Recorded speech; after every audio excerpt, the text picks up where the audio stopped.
It's a beautiful sunny morning here in California. I'm your journalist, Yvette Smith, and we're here in this Dairyland city of Linwood. In case you didn't know, there's a town hall going on today where a resident of over 20 years who has served his community has decided to run for your city, your next city councilman. We're here with none other than Bruno Naulls Sr. But hold on, there's also community leaders here who have questions for this candidate and exactly what he plans on doing for this city. So let's go inside and see what's on their minds. Yes, Bruno is an insider, so he knows firsthand what's been going on with the city and council. Many of our community members do not attend council meetings, so they tend to get information secondhand. I always encourage them to come out to council meetings and get it firsthand. So I think he's a very good choice.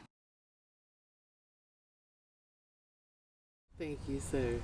And I'm thankful for you allowing me to be here at this beautiful disclosed location.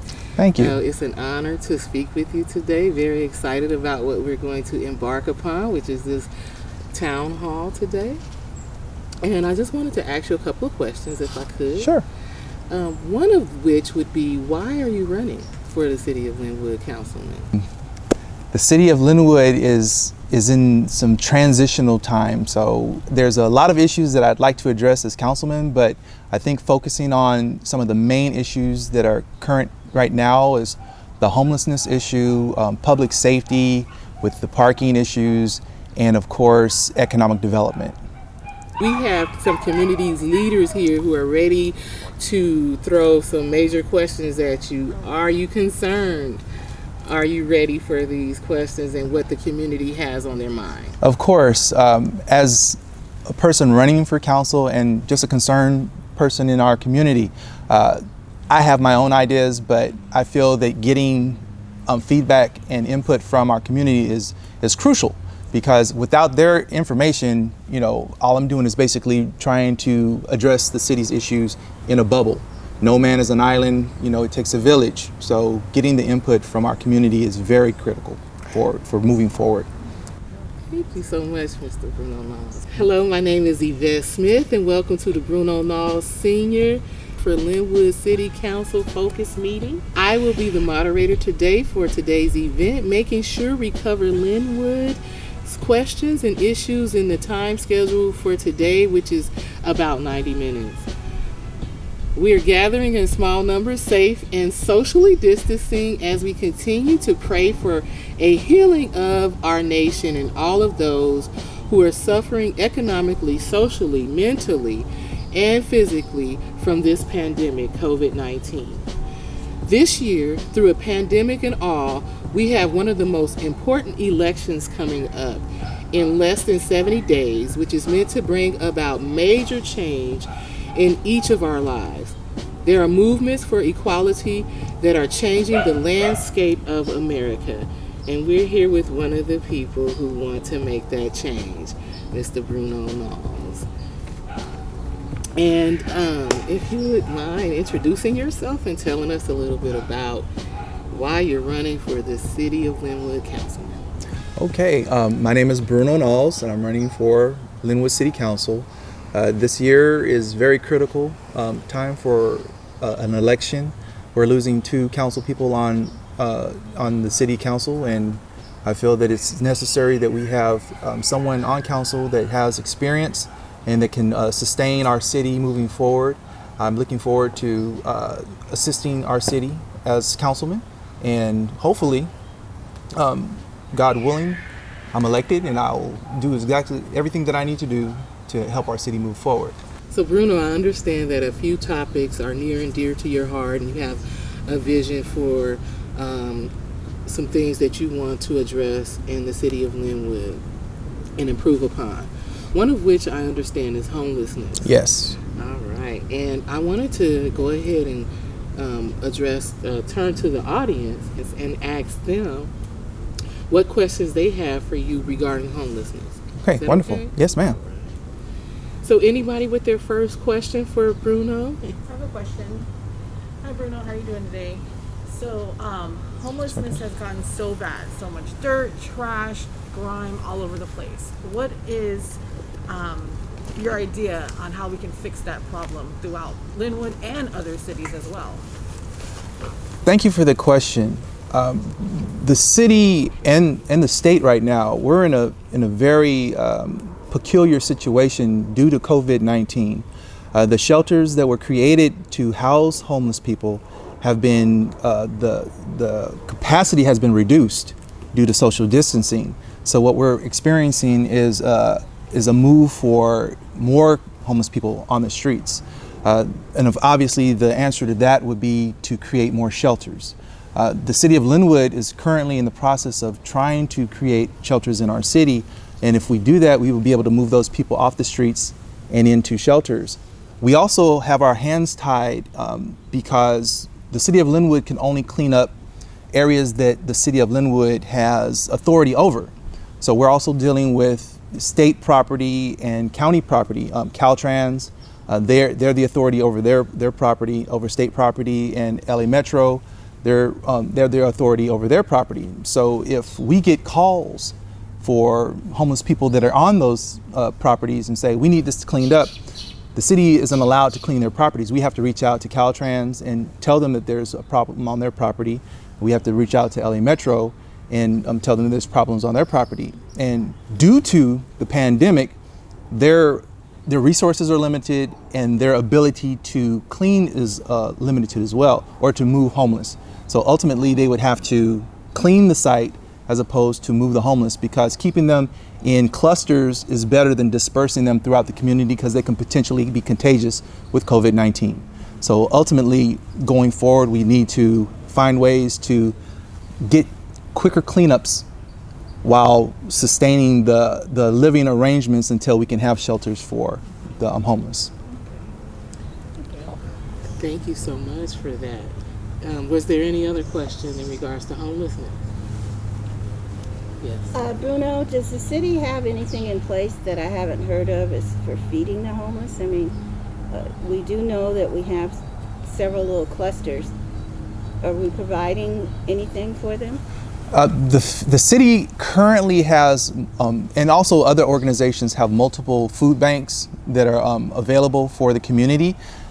As far as taking the food to the actual homeless, it's being done by nice people who want to help them as well. But we also have a homeless organization called Hopics, and they're the ones who actually go out and check on the homeless and are constantly asking them, are they ready to move to a shelter?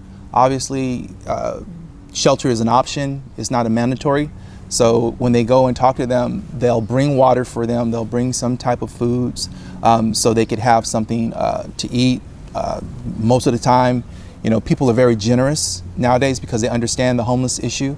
So they'll bring food, and usually they'll just take a survey to see if they have food or what their needs are. And it's a blessing that we have people like that in our community that are willing to help, because the city can only do so much. We do food banks, and the churches, they do food banks as well. And they will check, but we actually have a contract with Hopics for them to actually work with our homeless people in our community. Thank you. You're welcome. Thank you for those answers, and thank you for the questions. We're going to move on to your next topic of interest and that you have a vision in, which is parking in the city of Linwood. The fun stuff. All right. Does anybody have a question in regards to parking in the city of Linwood? All right. I know that the city has tried to roll out several different times parking permits. Other cities in the state of California seem to have great success with it. Example, San Francisco. Anyone's been to San Francisco knows they have a huge parking situation in the city. What is the glitch here in Linwood? Why can't we have success at parking permits? Because we have a lot of cars. Looks like the children move back home for a lot of different reasons. And we have residents with 5 to 6 cars that they have to put on the street. So is that part of the glitch? Is that households have too many cars? Or why can't we do something about it? The demographics and the density of the city of Linwood probably is a little different from San Francisco. The cost of living in San Francisco is much higher than in the city of Linwood, even though the cost of living in the city of Linwood is continuously rising, which is why we have so many people living under one roof. And because of that, when you're supposed to have 4 people living in a home, you have 8 people, 10 people, 12 people living under the same roof. And as they get older, they're all going to need transportation. Our neighborhoods weren't designed to park that many cars. And that's one of the major reasons why we have a parking deficiency in the city of Linwood, because we have such a dense population. When the city offers the parking permits, you'll have to, the block has to basically agree to it. It's not a mandate that you're going to have. It's something that they offer, and if they approve it, then they'll go with it. So some of the people in the city would be a little hesitant to take on the parking permit issue if they feel it's going to impact them negatively. Thank you so much. Thank you. Thank you for that answer, and thank you for that question. And we're going to move into our next topic of interest for you, which is business development and building Linwood. Is there anyone who has questions for Bruno in regards to that? In the past, I know that you have been going to the convention in Las Vegas for business development. Am I wrong? Has that stopped? I mean, did COVID-19 have anything to do with it, or it stopped before then? Yes and no. Prior to the dissolution, the dissolving of the redevelopment agency, we used to go to the ICSC convention, which is a shopping center convention in the city of Las Vegas, to basically promote the city of Linwood and try to bring businesses into our community. When we lost redevelopment, we also lost a pool of funds that we had to assist in the development of our city. As of late, instead of taking our city to the ICSA convention, we've had representatives go and meet with businesses, but we haven't taken our city and our projects and shop for people, for choice brand vendors to come to our city. I think that we could have continued to do that, but over the years, our administration and our government has changed, and I think the priorities have changed in our city as well. That's one thing that I would like to start doing again. I believe that economic development in the community of Linwood is extremely important, and we've created a toolbox of incentives for businesses to move into the city of Linwood that was created back in 2017 that I don't think is being properly used right now. And as a councilman, I would definitely bring those things back to the forefront of our consciousness in the city and start trying to market our city again and to bring those businesses in that we need. Oh, that's excellent information. I had wondered about that.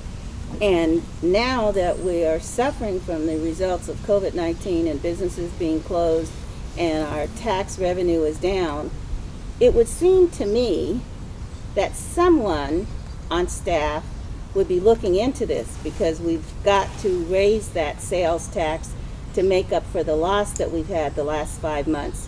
It seems like a very obvious thing to me. Yes, the city, we're dealing with something that's unprecedented in the city of Linwood. This pandemic has literally brought our city to a standstill in regards to progress. But we need to have someone in office who's ready to pick up the pieces of our city and start the restoration process. Utilization of the tools that we already have in place will be the construct of what we're going to do for our community. The city of Linwood is in a perfect place for development. We're 7 miles away from the new Ram station, Ram Stadium, and we're 13 miles away from LAX. We're in a perfect position to grow our city and to create an avenue for bringing those revenues into our city just based on location alone. Thank you. I agree. Thank you. Thank you so much for the question. Thank you for the answer.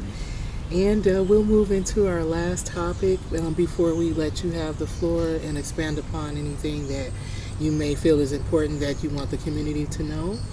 So our last topic is public safety. And did anybody have any questions about public safety that they wanted to ask Bruno? Yes, I do. We currently have a director of safety and what's the title? I forget. Public safety or uh, public safety manager or the director of community development who's over the public safety manager? That's out of the personnel. Human resource manager? Director? We have a safety and risk manager. Oh, risk manager. Safety Yes. and risk manager. And on 2 occasions, I asked, when would we see a program rolled out for the city? And I was speaking especially for the senior center. Mm-hmm. Having observed personally mishandling of seniors becoming ill on the city property, there was a great need for such a program. So the last 2 personnel directors, I brought this to their attention. So the current one advised me of the risk manager that was hired. Mm-hmm. So it's been almost a year, and like I said, I've asked twice this year, when will I see a program rolled out? I was told that the risk manager is working on it. Now we're safe at the senior center because it is closed, so I don't have to worry about an issue. The first one I witnessed, she unfortunately did die from complications of having fallen in the center and broke her hip. I'm sorry to hear that. That wasn't the center's fault, ultimately, but what I observed is that staff did not leave her on the floor for the paramedics to take care of her. They proceeded to lift her and put her in a chair. That was a huge mistake. No one listened to me, so I left. I didn't want to observe anymore. The second incident was a senior who passed out in the pool room. Wow. And someone went to the front desk to tell them that a senior got ill and passed out. The person on duty stated, "That's out of my job description." Wow. Someone else called the paramedics. This is egregious. This is terrible. And somebody needs to pay attention to this. So what is this risk manager doing? Where's the safety? No, to me, that means we don't matter as the senior community. I never heard of such a thing. I'm just absolutely deplored. To me, it seems like there's a disconnect between what the risk manager is doing and how it's being disseminated to the employees and the staff of the city. All the paperwork can be created, but if it's not being shared with the employees, and if the employees aren't being trained on how to utilize the procedures and policies that are put in place, what good is the use of it? A lot of times I've seen that we have information in books that are sitting on shelves, but our upper management, executive team, they're not training us on those particular type of items that help us with the human health and safety of the employees of the city and the people that we serve. We do get training. We get a lot of training as employees, but are we getting the right training that can be implemented to help our community? And I don't see it being fully implemented the way it should be.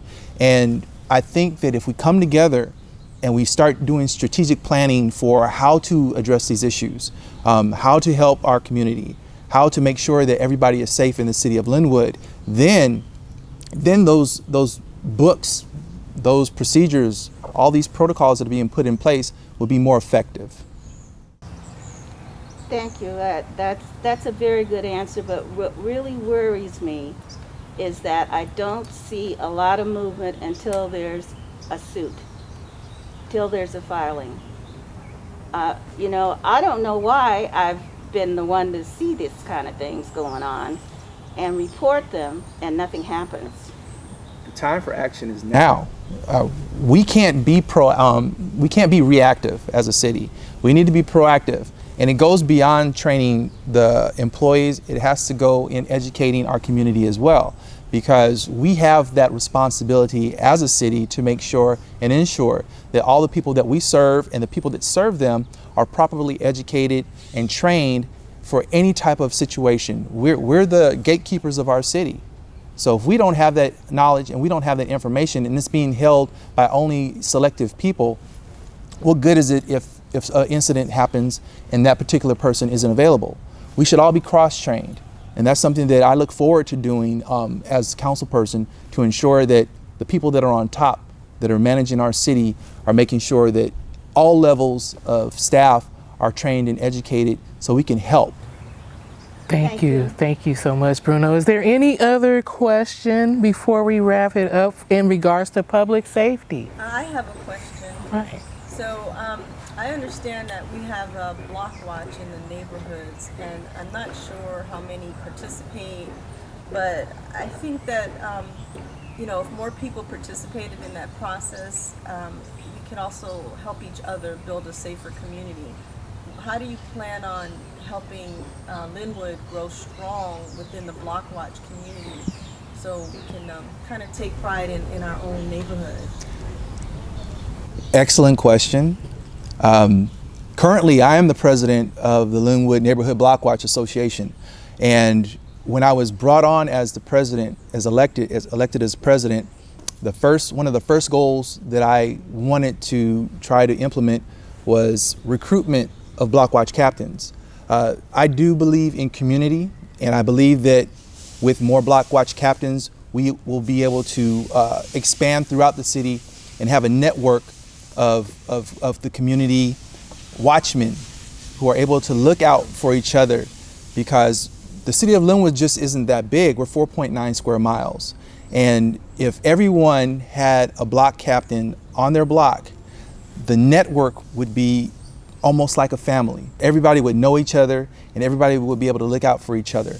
The only way a city like Linwood can help self-police themselves and be a part of this growing community is by knowing each other and befriending each other, and stop being afraid of your next door neighbors, embracing your next door neighbor, because ultimately everybody wants to be safe.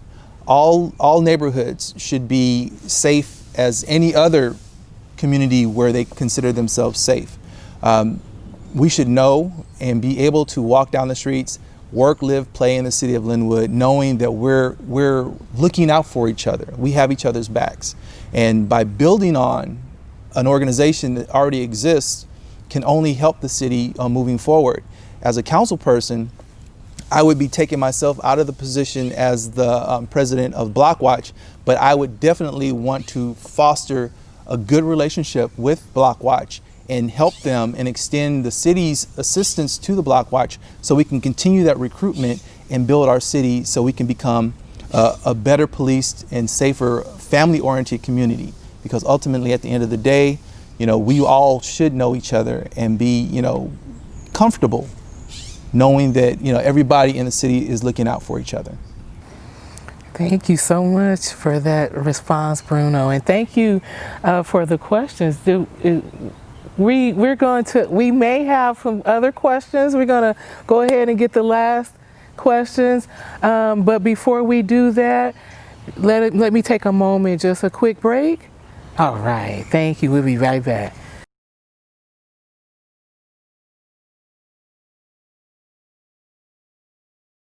I'm gonna take one more question for public safety. Is there anyone who had any questions? One more question for Bruno in regards to public safety. Bruno, I had tuned into your Zoom call on yesterday, Yes. and one of the participants had a question about asking questions at Block Watch, and she was kind of off point, and I was being polite and didn't want to interrupt. So would you answer her question about not being a member and being able to ask questions, and when you can ask questions when you're not a member? Of course, thank you. during the block watch meetings, they're kind of structured the same way a council meeting is structured. You basically get information provided to you, and then the board has their discussion. Then the captains will have their opportunity to address the issues, and then we open it up to the people who are the guests. Guests are very important at the block watch meetings because ultimately each block watch meeting is designed for recruitment, because we want our community to see what we do and how we operate as an organization. And by being accommodating to our guests, that brings the interest, because they're probably coming from different areas from the city, and they feel that they need some type of service to help, safety in their areas. So we always want to talk to our guests, and we want their input and we want their feedback, and we want to know if what they see is going in the right direction, or if they feel that we can be improved upon, because ultimately we're here to serve our community, and we want all the blocks in the city of Linwood to have block captains and become block clubs. So ultimately, we always will offer the comments, and we want them from our community. And if they're just patient with us, we will definitely get to all of them. Thank you. You're welcome. Thank you so much. Thank you, Bruno. And what I'd like to do now, if it's all right with you, is see who has some general questions that may be off the topic or subject matters. Sure. Would that be okay? Let's roll it. All right. Anybody have any questions that are off topic for Bruno? Well, I have a general question regarding the streets in Linwood, especially the residential areas. We just recently had our street repaved, and it took a really, really long time for that to happen.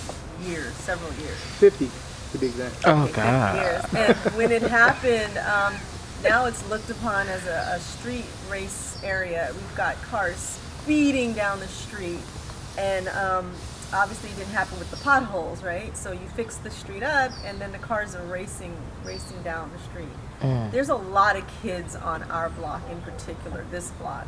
So I just want to know what your thoughts would be about creating some sort of project, like clean the street and put a bump in while they're repairing it, just so that it goes hand in hand with potentially protecting lives that are out there, like the kids. I am a strong believer in speed bumps. Some speed bumps are beneficial, some are not, just based on how the mounds are created.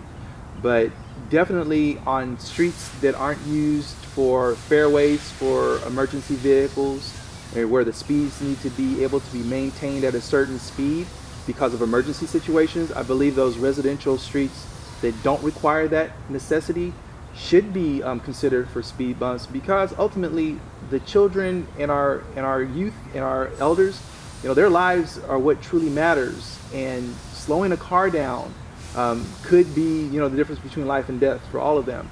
So definitely speed bumps should be something that we need to reconsider. I'm not in a position as of right this second to mandate when the streets are repaired we must consider speed bumps. I would definitely do that if I was a council person, just so we can do the study on which streets are beneficial for speed bumps and those that are not. We do have streets in the city of Linwood that have speed bumps, and obviously it's going to slow those cars down. For the other streets, there are other traffic calming measures that we can do with the city, and I do believe that all streets should have some form of traffic calming to just deter people from driving so fast in the city of Linwood. Thank you. Thank you so much. Is there any other questions? Yes. All right, go ahead.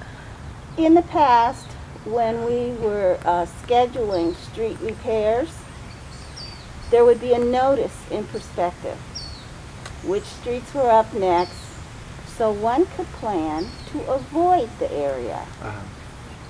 Now, these decisions aren't made in a nanosecond. They are planned months ahead. So they can be listed in the perspective so the community knows where they are happening. I think that is only polite to the community to let them know what areas to avoid. Could we please start posting that in the perspectives. I'm very happy to see the streets get repaired. I'd just like to know about it in advance so I can avoid the confusion. Thank you. I think that's a great idea. I have to testify that in regards to the actual neighborhoods that are being worked on, they've been very diligent about getting that information to the people who are actually on the street being impacted. However, our whole city should know which streets are going to be impacted, because people that don't necessarily live on those blocks drive those streets as well. You're absolutely right. We need to be a little bit more broader on disseminating information and not so focused, because like I said before, the city of Linwood is just not that big of a city. And we do all, traffic and use our streets throughout the city. So yes, definitely. Going forward, we would definitely want to see that type of information disseminated through the entire city, and not just for those particular people who are going to be impacted directly. Thank you. You're welcome. Thank you. Is there any last questions, general questions for Bruno? If not, then we're going to go ahead and give you about 3 minutes to touch on your passion in regards to homelessness, parking and safety, business and public safety, and so on. And then we'll conclude this beautiful day. Thank you so much. As a council person, I do feel that handling our homeless situation is going to be one of the most challenging things that we need to do as a community. It's impacting not only our residents, it's impacting our businesses, and the city of Linwood is in a position where we're going to have to rebuild and restructure our economy. Like I said before, we're in a beautiful location, and only thing that we could focus on is prosperity and growth post-COVID, because we have the tools and we have that location that can bring about extreme economic prosperity in the city of Linwood. I know which tools we have as a city that can be used to benefit the development of our community. I know how to use those tools.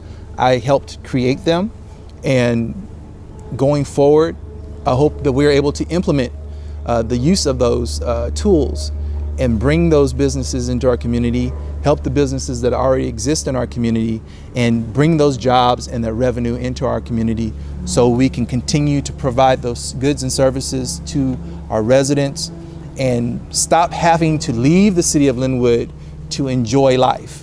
We should be able to work, live, play, and be entertained in the city of Linwood.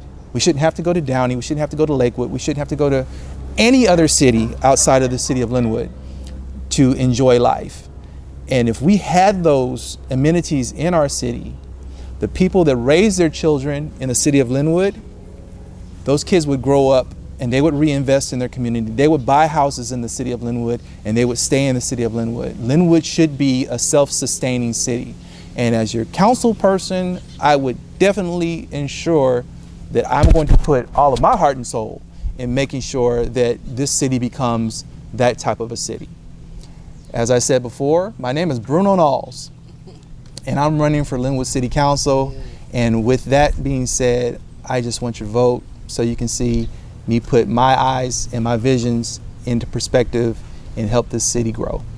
Thank you so much. Thank you so much. And thank you so much, Mr. Bruno Naulls, for this wonderful town hall meeting. Change we need, and vote November 3rd for Bruno Naulls in your city of Linwood. And if I can just say one more thing. You can. I can say one more thing? Yes, you can. Thank you. This year is very unique because of COVID pandemic. November 3rd is definitely the voting date, but mail-in ballots are going to be critical this year. I do believe towards the end of September, the beginning of October, they will be passing out, or everybody across California will be getting mail-in ballots.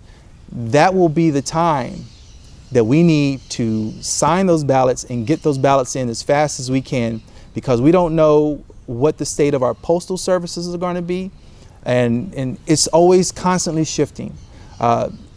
A vote for me post November 3rd, or pre-November 3rd, I'm sorry. We need to take care of that as soon as possible. So we will be out there trying to assist you to make sure that your ballot gets to the register recorder's office. And if you need assistance, you'll be able to come to us and we will be able to help you. So vote Bruno Naulls for the City Council of City of Linwood. Thank you so much, and we will be looking for you. Have a great day. Thank you. So Bruno, thank you so much for this town hall. Just wanted to know if anybody missed it today, where else can we find you, or where else are you addressing the community leading up to the voting on November 3rd? 3 key locations. I have my webpage. It's at www.votebrunoin4citycouncil.com. And I have a Facebook page and an Instagram page. They both have the same tag, vote.bruno.naulls.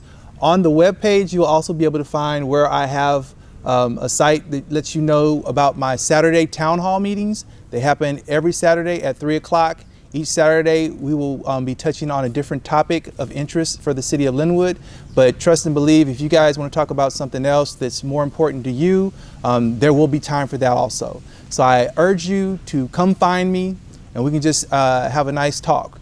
I appreciate any comments that you have that would help me improve as an individual and Linwood as a community. Thank you so much.